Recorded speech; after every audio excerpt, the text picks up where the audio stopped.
case you're wondering, I will not be singing a Cat Stevens song here in a moment called The Peace Train, in case you didn't know. How many of you have been to the Wailing Wall in Jerusalem? Anybody? Anybody have that experience? No? I was there years ago. It's really interesting. Went down in there and kind of participated in that. One of the things, they do a couple of things, especially the Orthodox Jews. When they pray, they do this kind of motion, rocking motion, right? You've seen videos, I'm sure, and they like to put written prayers in the little openings in the wall, little cracks in the wall, and so forth. It's really a nice experience. There was a journalist who was assigned to the bureau in Jerusalem, and she took an apartment overlooking the Wailing Wall, and every day she would look out the wall and she would see this old Jewish man who would be praying at the wall, the same guy every day, just praying vigorously. And so she decided that she would go down and introduce herself to this man and talk to him to see what it was about. So she did, and I come back and pray for the eradication of illness and disease from the earth. Well, the journalist was amazed, and so she asked him, well, how does it make you feel to come here every day for 25 years and pray for these things? And the old man looked at her and said, you know, it feels like I'm banging my head against the wall. I know the feeling. Now, nothing against you or anyone else I've ever had in my congregations, but sometimes preaching about such things as world peace sort of feels like banging your head against the wall. The preaching business can be a frustrating experience. I mean, think about it. We talk about, how to change the world and make it better each and every Sunday by using these biblical texts that seem to have been written in order to make us better people. But really, does the world ever get better? Do we as individuals or people ever get better? I guess that's debatable. And maybe part of the problem is the Bible itself. If we are honest in our assessment of the Bible, we will admit that, it seems to give some mixed messages at times. It sends some mixed signals on occasion. Now, I realize what I'm about to say is very tricky terrain to traverse. Say that 5 times fast. But we're going to try. Last year, I read a really interesting book with a great title called How to Read the Bible and Still Be a Christian. Think about that for a moment. It was written by a great biblical scholar. You've run across his name if you read my book, Big Jesus. His name is John Dominic Crossan. Probably the best book he ever wrote, the most readable book he's ever written, I think. The premise of his book is interesting. It is that reading the Bible is like traveling on 2 express trains. Think about that. They're thundering down the rails in a parallel fashion. They're just running along one another side by side.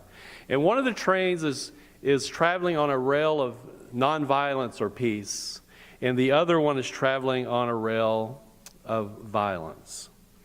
So Crossan, and he goes throughout the whole Bible and digs all this out, and he suggests that really what the Bible is doing is presenting 2 competing visions of God and God's kingdom. One is a vision of peace, and the other is a vision of violence. And he even says, that I use the word bipolar. He says that the Bible as a whole offers us a bipolar God. Now, that's probably an unfortunate and ill-advised label. If I had written his book and talked about this, I would have said, maybe what you have in the Bible is God depicted as having a split personality, sort of like a bit of a Jekyll and Hyde identity crisis, right? And then the same, Crossan says, could be said about Jesus. There are also 2 similar competing visions about Jesus in the New Testament. And most people, I think, rightly assume that the primary view of Jesus in the New Testament is that he proclaimed a nonviolent kingdom of a nonviolent God. He is the Prince of Peace, right? And we find this view of Jesus most clearly spelled out in his Sermon on the Mount, where he talks about loving enemies rather than destroying enemies. And Jesus' God is one who makes his sun rise on the evil and on the good, and sends rain on the righteous and on the unrighteous. So a God of peace as well. Now, the assumption that Jesus is depicted in the New Testament as purely a man of peace has led some people throughout history to make a very odd claim that the God of the Old Testament is a violent, loving God of vengeance and punishment, while the God of the New Testament, as proclaimed through Jesus and his followers, is a peace-loving God of forgiveness and mercy. And in fact, early on in the 2nd century, there was a heretic named Marcion who believed that the wrathful God of the Old Testament, the Hebrew God, he said, was a separate and lower entity than the all-forgiving God of the New Testament. And in fact, it's possible that Marcion actually thought the God of the Old Testament was Satan himself, which is a pretty radical claim, which is why we call him a heretic. But it turns out that these assessments are really nothing more than anti-Semitic, anti-Jewish propaganda. After all, the New Testament, especially if you go to the book of Revelation, portrays a God that engages in as much or more violence as anything the Old Testament God ever thought about doing. Revelation is pretty violent. And Jesus himself is also, in the New Testament, characterized as having a bit of a mean streak in him from time to time. His primary persona may have been closer to the good guy Dr. Jekyll, but Mr. Hyde pops out on occasion. If we just look at our gospel lesson for today, we see this illustrated pretty clearly. Now, first, before we get to Jesus, there's John the Baptist. Now, John was not exactly known as a flower-smelling peacenik. He viciously calls the Pharisees and the Sadducees a brood of vipers. And then he talks about cutting down and throwing into the fire any tree that doesn't bear good fruit. And he's talking about people. So John the Baptist certainly believed in some kind of divine violence. He believed God could do that sort of thing. But then he says this about Jesus.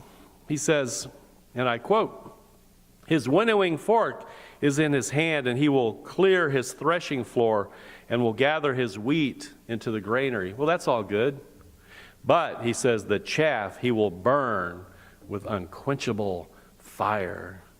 Now, this is not a picture of a man who oozes with peace and love, is it? So Jesus may have ridden the peace train for the most part, and yet in the New Testament, the writers are not shy about putting him on that parallel track of violence as well. Now, at the same time, now I know I'm kind of going back and forth like a ping pong ball. At the same time, although many people believe that God of the Old Testament is always riding this train of violence, the truth is that the Old Testament God is oftentimes portrayed using some of the most majestic and peace-oozing words and phrases in all of Western literature. The wolf shall live with the lamb. The leopard shall lie down with the kid. The calf and the lion and the fatling together, and a little child shall lead them. These are the words from the prophet Isaiah that we heard a moment ago, talking about God's beloved kingdom. In fact, Isaiah felt so strongly about this future vision of world peace that even involves nature, that he repeats it again in Isaiah chapter 65. Now, of course, to be fair and balanced, right before Isaiah depicts or presents such a beautiful portrait of peace, he claims that God will kill the wicked with the breath of his lips. Which reminds me of another wolf, the one that huffed and puffed and blew the house down. My point is this: a violent and a nonviolent God are present in both the Old and New Testaments. In the New Testament, Jesus is primarily nonviolent, and yet the gospel writers do not mind adding a little violence to his resume. So you can forget, or we can forget, the bad cop, good cop stereotype of the Bible. If you believe that the God of the Old Testament is all about slapping down his opponents on a whim, and the God of the New Testament, including Jesus, is all about loving enemies and turning the other cheek, you are simply not reading your Bible very clearly, close enough. Okay, you confused? What do we do with all this? Where do we go from here? If there are parallel tracks running throughout the Bible, and I think there are, I think Crossan is right, which train should we ride? We have two choices. In other words, do we accept both trains, the train of violence and the train of peace, and ride whichever one seems to fit best at the time? We might call this the pragmatic approach, and I call it the human approach, because that's exactly what we do. We choose peace or violence based on whatever our logic leads to. That's one choice. Or do we choose to ride the peace train all the way, wherever it takes us? So those are the two choices we have. I was thinking about this the other day, and maybe what we need on our Bibles is a content warning sticker on our Bibles. Some of you have noticed, I think going back to Tipper Gore's campaign against language and all that in CDs, remember music CDs way back there? That we started putting these content warning labels on our music CDs. And have you ever finished watching a television program, and at the end of the program, something like the following words might pop up on the screen. It might say, "The views and opinions expressed in this program do not necessarily reflect those of this network." Sort of a content warning thing. And I think this is why reading the Bible really is so difficult.